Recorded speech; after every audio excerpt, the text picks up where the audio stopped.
आमर market building रे व्यवसाय करके गोटे क्षुद्र व्यवसाय करके आम से परिवार प्रतिपोषण करूँ। आज की दीर्घ 20 वर्ष धरी आम से व्यवसाय करके चली आसलु। आमको सेठारु केबे भी उठी दिया जाई नथिला। मझिरे मझिरे जितेबेले भी जहाँ है ब्लाइंड लोक बोली गोटे सिंपाथी देखई दि जाऊला। किंतु वर्तमान भी जितेबेले आमर मेयर इलेक्टेड होकर जिते आसिले सी इंटेक्शनाली आम पाखक तल दिन जो इलेक्शन में भोट मागिया जाइए आम ऑफिस की आम ऑफिस समस्ते कहते जे आप डिसेबल कमिशनर थे आम कर कौन आज भोट मागिया मुझे पूरा स्ट्रेट फरवर्ड कहवा हेतु सी इंटेक्शनाली लॉजिकली केवल देखु नॉर्मल लोक जो मैंने सक्षम लोक से व्यवसाय करने को छत्र छाया तले से व्यवसाय करुँच नॉन ऑफिशियली प्रोटेक्शन दि जाऊँगी गोटे पॉलिटिकल इश्यू से व्यवसाय करम मानक गोटे अवहेलित करा दृष्टिहीन बोली। तो आम जिते 20 वर्ष धरिक से चली आसुला आज्ञा जिते आमको से 2022 जनवरी 4 तारिख ठार उच्छेद करदे तथापि आम बहुत जगह अभियोग करूँ। सीएम ग्रीभांस हल को जाइलु, तो बीएमसी कमिशनर पाखक जाइलु, मेयर मैडम को पाखक जाइलु, एमएलए एमपी समस्त द्वारस्थ हो आज्ञा क्या कहूँ गुहारी आम एपर्यंत आम कथा कहीं शुणिले। लिखित प्रतिश्रुति देले अगस्ट 24 तारिख आम धारणा देलु, लिखितर दीटा प्रतिश्रुति देले ताकू भी किसी कार्यकारी कले ना। एबे भी वर्तमान मार्च 14 वर्तमान गोटे स्ट्राइक धारणा देथिलु ताकू भी से किसी गोटे कार्यकारी करूना। एक मास भीतर प्रतिश्रुति देते आम काम करूँ।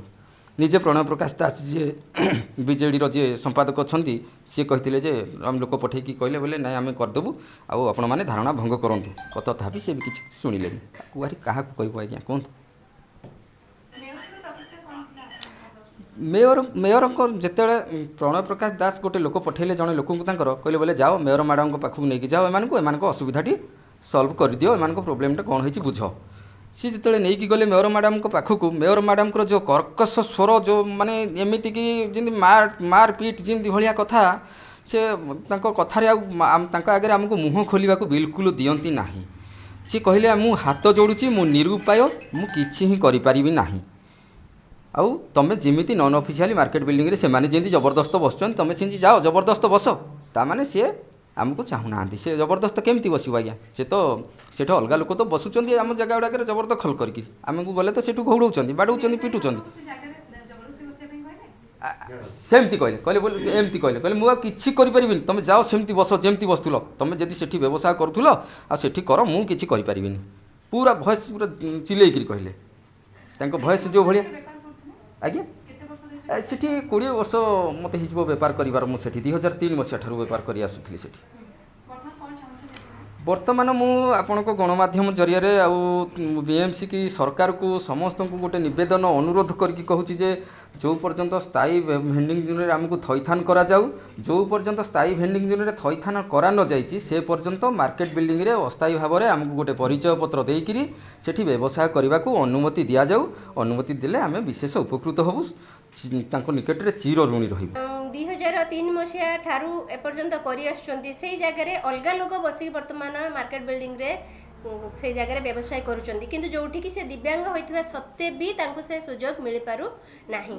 प्रेस मीट डाकिकी मु अनुरोध करिबी बीएमसी रे समस्त कर्मकर्ता को एवं सरकार को मध्य जे तांकर जो ए जो दिव्यांग भाई माने सामग्री बसिचंती तांकर जहाँ अभियोग अछि जे तांको गोटे स्थायी भेंडिंग जोन दिया जाऊ तांकर व्यवसाय छोट व्यवसाय करिया पई तांको आर्थिक सहायता जोगाई दिया जाऊ ता प्रति सरकार टिके दृष्टि दियंतु जेहेतु से माने दिव्यांग तांको दुख को गोटे मानविक दृष्टिकोण विचार करके तांको से सब जोगाई देले से माने उपकृत हेई परिबे।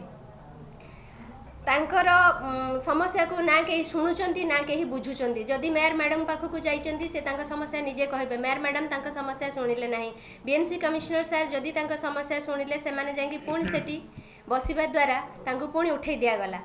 तेणु जेपर्यंत तांको स्थायी भेंडिंग जोन सरकार तरफ जुगाई न दिया जाइए से पर्यंत तांको मार्केट बिल्डिंग रे 2 नंबर मार्केट बिल्डिंग रे बसिकी उठा दुकान करी तांको परिवार भरण पोषण करने ପାଇଁ अनुमति दिया जाऊ तांको जागा चिन्हट कर दिया जाऊ आ तांको बीएमसी तरफ परिचय पत्र दिया जाऊ ताकि से माने से जगह बसिकी छोट व्यवसाय करि परिबे।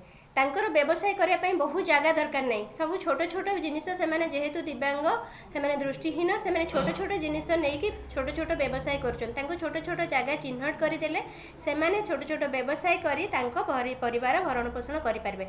एई अनुरोध मोर समस्तक पाखरे रहिला।